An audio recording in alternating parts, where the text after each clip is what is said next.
మన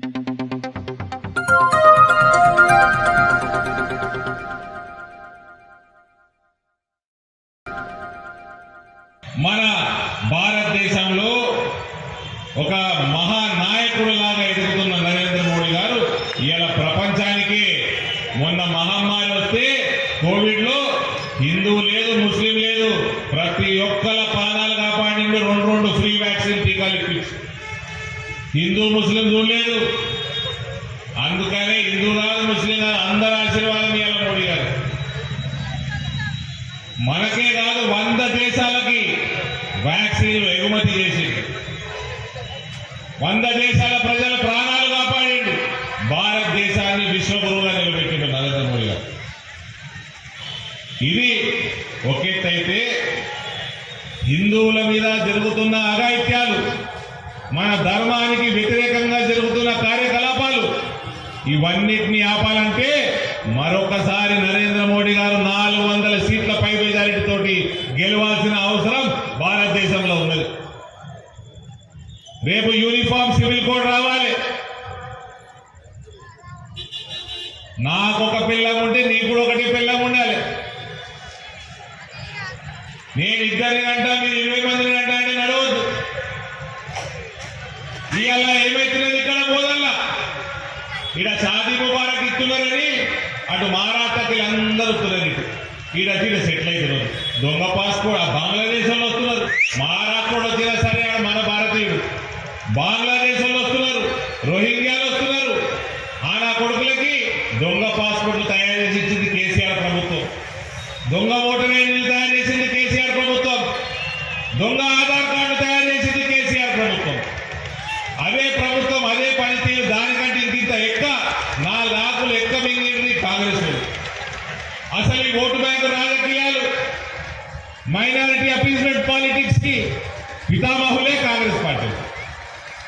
ఈ దేశంలో కశ్మీరీలు ఊచకోతకి గురైన బంగ్లాదేశ్ నుంచి 10 కోట్ల ఇల్లీగల్ ఇమిగ్రేషన్ అయినా ఇవాళ మానభంగాలు అవుతున్నా వెస్ట్ బెంగాల్లో.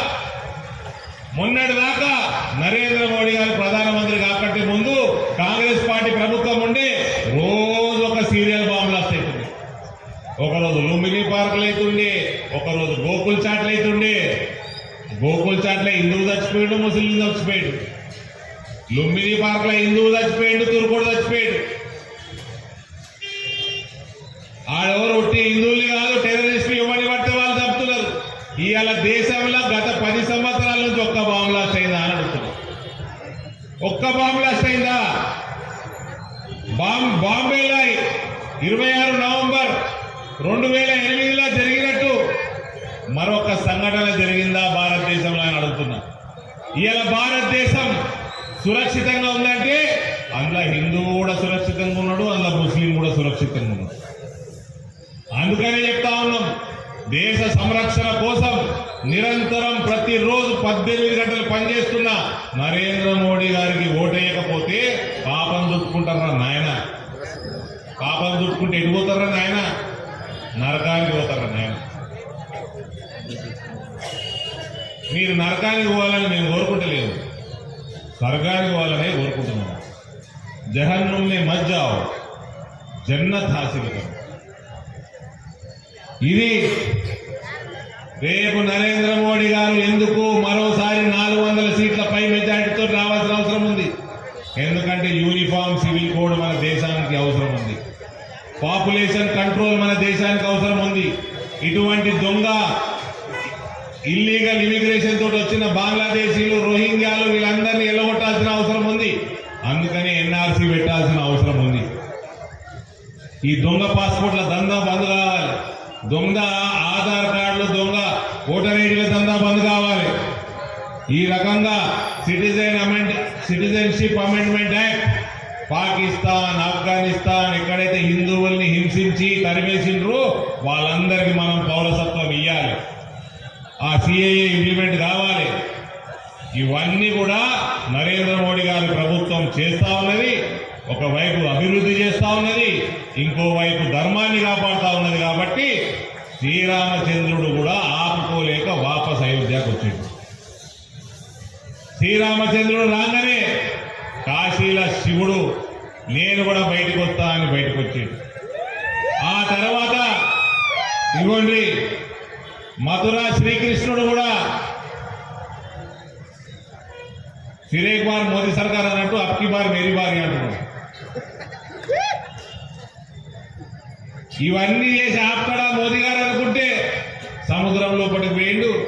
మునిగిపోయిన ద్వారకాను కూడా బయటికి తెచ్చిపెట్టుకున్నాడు. ధర్మాన్ని కాపాడుకుంటూ అభివృద్ధి చేస్తున్న నాయకుడు నరేంద్ర మోడీ గారు. కాబట్టి నరేంద్ర మోడీ గారు భారతదేశానికి అవసరం, మనందరికి అవసరం, మన తరాలకు అవసరం, రానున్న తరాలకి మన హిందూ సంస్కృతి మన ధర్మం ఇంకా బలవంతంగా ఇంకా బలపడాలంటే మొత్తం భారతదేశం విశ్వగురువు కావాలంటే సనాతన ధర్మం ఇయ్యాల. ఇస్లాం రాజ్యాలలో కూడా సనాతన ధర్మం పాకిపోతా ఉంది. ఒక రాజ్యం కంటే ఇంకో రాజ్యం, ఒక ముస్లిం దేశం కంటే ఇంకో ముస్లిం దేశం నేను పెద్ద కడతా గుడులని ఒక్కరి నుంచి ఒకళ్ళు కాంపిటీషన్ పెట్టుకొని గుడులు పెద్ద కడుతున్నారు. సౌదీ అరేబియా వాడు యువరాజు ఇట్లా మైక్ పట్టుకొని జై శ్రీరామ్ అంటున్నాడు. సౌదీ అరేబియా కంటే గుడి కడితే దానికంటే పెద్ద గుడి దుబాయ్లో కట్టిండు. దుబాయ్ కదా కట్టిన గుడి కట్టే అబుదాబి పెద్ద గుడి కట్టిండు. ఇప్పుడు అవన్నీ అన్నిటికంటే పెద్దగా భార్యను కడతా అంటున్నాడు. ఇది సనాతన ధర్మం పెంచుడు, అఖండ భారత స్థాపన అంటే గిరి.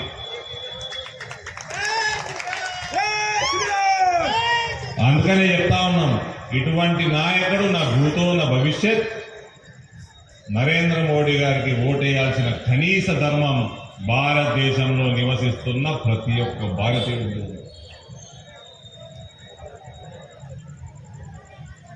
ఇవన్నీ ఒకెత్తైతే ఈ కాంగ్రెస్ వాడు ఈ కేసీఆర్ కుటుంబం ఏమంటారండి, పొద్దున్నే మా మీద ఈడీని పంపుతారు. మీ మీదనే పంపలేదు ఈడీని. ఎవడెవడైతే దొంగ సొమ్ము జమ చేసిండో, బ్లాక్ మనీ జమ చేసిండో వాళ్ళందరూ ఏదో పోతున్నది, ఈడీ పోతున్నది, ఐటీ పోతున్నది. మీ మీద ఒక్కళ్ళ మీదనేమి, మీరేం పెద్ద తెగ అందగాలు కాదు, మీ మీదకే వస్తుంది.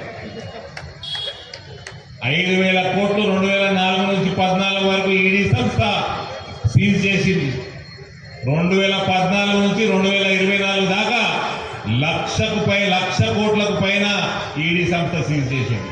అంటే సంస్థ యాక్టివ్ గా పనిచేస్తున్నది. ఎవడెవడైతే బ్లాక్ మనీ ఇన్కమ్ ట్యాక్స్లు కట్టకుండా దొంగతనంగా ఫారెన్ నుంచి పైసలు తెచ్చుకుంటా లేదా పంపుకుంటా రూల్స్ బ్రేక్ చేస్తా ఉన్నారు, అటువంటి వాళ్ళందరినీ పట్టుకొని అవన్నీ డబ్బులు సీజ్ చేస్తున్నది.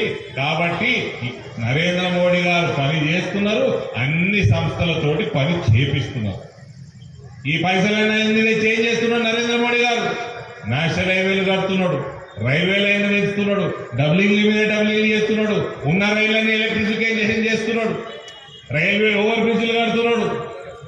భారతదేశం యొక్క ఇన్ఫ్రాస్ట్రక్చర్ ని అతి వేగంగా పెంచుతా ఉన్నాడు నరేంద్ర మోడీ గారు. మన ప్రాంతంలో ఇటు బోధన్కెళ్ళి నిజామాబాద్కి వెళ్ళి ఆర్మూర్ అయింది, ఆర్మూర్కి వెళ్ళి మంచిర్యాల దాకా ఇప్పుడు 3,100 కోట్లతోటి నేషనల్ హైవే పనులు మొదలైనవి. మన బోధన్ నుంచి బీదర్ దాకా రైల్వే లైన్ కాగానే బీదర్ మన ఆ రైల్వే లైన్ కాగానే బోధన్ సౌత్ సెంట్రల్ రైల్వేలో అతి పెద్ద జంక్షన్ గా రైల్వే జంక్షన్ గా రాబోతున్నది మన బోధన్ పట్టణం. ఆర్మూర్ ఆదిలాబాద్ రైల్వే లైన్ పనులు మొదలైనవి. అలా రాష్ట్ర ప్రభుత్వం కోసం మస్తేళ్ళు ఆగిండ్రు, వాళ్ళు ఇచ్చే వాటా ఇస్తలేరు. ఇప్పుడు పూర్తిగా కేంద్ర ప్రభుత్వం వాళ్ళ పైసలతోటి కడతా ఉన్నారు. ముత్కేట్ నుంచి కర్నూలు దాకా కొత్త రైల్వే లైన్ డబ్లింగ్ పనులు చాలైనాయి. అది మన తెలంగాణ పొడుగంతా పోతుంది, నిజామాబాద్కి వెళ్ళి కూడా పోతుంది. ఈ రైల్వే లైన్ అయిపోయినాక మనకి బాంబేకి కొత్త రైళ్లు వస్తాయి, రాజస్థాన్ ఢిల్లీకి వస్తాయి, ఇటు అయోధ్య కాశీకి కూడా మనకి కొత్త రైళ్లు మొదలవుతాయి. మన ప్రాంతం నుంచి రోజువారీ రైళ్లు మొదలవుతాయి. రాయలసీమ ఎక్స్ప్రెస్ తిరుపతి పోనీకే నిజామాబాద్ నుంచి మొదలు పెట్టించింది మనం. దాన్ని ఇప్పుడు బోధన్ దాకా ఎక్స్టెండ్ చేసి ఈడ కొన్ని టికెట్లు కేటాయించే పని మీద కూడా భారతీయ జనతా పార్టీ ఎంపీగా నేను ఆ పని మీద ఉన్నాను. ఈ రకంగా అన్ని రంగాలలో కేంద్రీయ విద్యాలయాలు మొన్న నిజామాబాద్ ఓపెన్ చేసుకున్నాము, రేపు మాకు బోధనల కేంద్రీయ విద్యాలయం బిల్డింగ్ ఓపెన్ చేసుకుంటాం. ఇవన్నీ మన ప్రాంతంలో మన నియోజకవర్గంలో మనం అభివృద్ధి చేసుకుంటూ ఒక్క రూపాయి అవినీతి ఆరోపణ లేకుండా మన ఎంపీ కార్యాలయం 5 ఏళ్లు ముగిసింది పని మీద. ఒక్క రూపాయి అవినీతి ఆరోపణ లేదు. 6 ఆరోపీలు. నిన్నగాక మొన్న ప్రధానమంత్రి గారు మన బోధన్ పట్టణంలో నడిఒడ్డు మీద ఉన్న రైల్వే లైన్కి ఓవర్ బ్రిడ్జ్ ఫౌండేషన్ స్టోన్ వేసింది. నబీపేట కాడ రైల్వే అండర్ బ్రిడ్జ్ ఫౌండేషన్ వేసింది. ఇది మన నిజామాబాద్ నియోజకవర్గంలో 7వ రైల్వే ఓవర్ బ్రిడ్జ్ గత 5 సంవత్సరాలలో. కాబట్టి ఈ రకంగా అభివృద్ధి దూసుకుపోతా ఉంటే కాంగ్రెస్ వాళ్ళకి జీర్ణమైతలేదు, టీఆర్ఎస్ వాళ్ళకి నిద్ర పడతలేదు. ఇవన్నీ ఒక ఎత్తు అయితే 35 ఏళ్ల నుంచి 35 సంవత్సరాల నుంచి కొట్లాడుతున్నారు రైతులు పసుపు బోర్డు కోసం. 35 సంవత్సరాలు చాలా ప్రభుత్వాలు వచ్చినాయి, పోయినాయి, చాలా మంది వాగ్దానాలు చేసిండ్రు, పోయినరు. మొట్టమొదటిసారిగా ఎంపీ అయి 35 సంవత్సరాల పసుపు రైతుల కళ నెరవేర్చినము. అదే కాకుండా ఎగుమతులు పెంచడం మీద పనులు గత 4 సంవత్సరాలు చేస్తున్నాము. సిగ్గులేని కాంగ్రెస్ ప్రభుత్వంలో 3 నుంచి 4 వేల రూపాయలు ఉన్న పసుపు ధర ఇవాళ 14,300కి పసుపు ధర ఉన్నది నిజామాబాద్ మార్కెట్ ఉన్నదట. కాంగ్రెస్ పార్టీ కృతనిశ్చయం. నేను చిన్నప్పటి నుంచి చెరుకు ఫ్యాక్టరీల మీద కృతనిశ్చయంతో ఉన్నది కాంగ్రెస్ పార్టీ. నేను చిన్న ఉన్నప్పుడు కమిటీ వేసేది, నేను జర పెద్దగా ఇంకో కమిటీ వేసేది, ఇప్పుడు నా గడ్డం తెల్లగైంది మళ్ళా కమిటీ వేసేది. మళ్ళీ ఏం చేసిండ్రు, నా కమిటీ వేసి 2 నెలలు అవుతుందంటే వీడికి వచ్చి షుగర్ ఫ్యాక్టరీ కాడ ప్రెస్ మీట్ పెట్టిండ్రు మంత్రులు, ఇద్దరిద్దరు ముగ్గురు మంత్రులు వచ్చి పెట్టి కృతనిశ్చయంతో ఉన్నాము. కృతనిశ్చయం దేనికి తెరిపిస్తుందిగా బంద్ పెడుతుంది, దేనికోసం కృతనిశ్చయంతో ఉన్నది.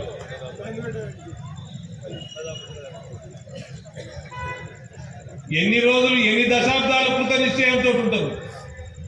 66 మూతబడ్డ చెరుకు ఫ్యాక్టరీలు 66 తెరిపించిండు నరేంద్ర మోడీ.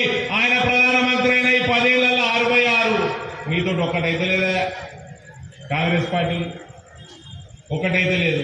పొద్దున్న లేస్తే రాజకీయాలు చేసుడు రైతాంగంతో, మహిళలతోటి అబద్ధాలు చెప్పుడు. ఏమాయ గృహలక్ష్మి, ధనలక్ష్మి, మహాలక్ష్మి ఏమైంది? గృహజ్యోతి, ఇందిరమ్మ ఇల్లు, రైతు రుణమాఫీ, గ్యాస్ సిలిండర్ 2,000, 2,500, 4,000 పెన్షన్, ఇల్లు ఇవిటికే దిక్కు లేదు. మహిళలందరినీ ఉన్న బస్సులలో ఎక్కించారు, మహిళలందరినీ ఇచ్చేసారు.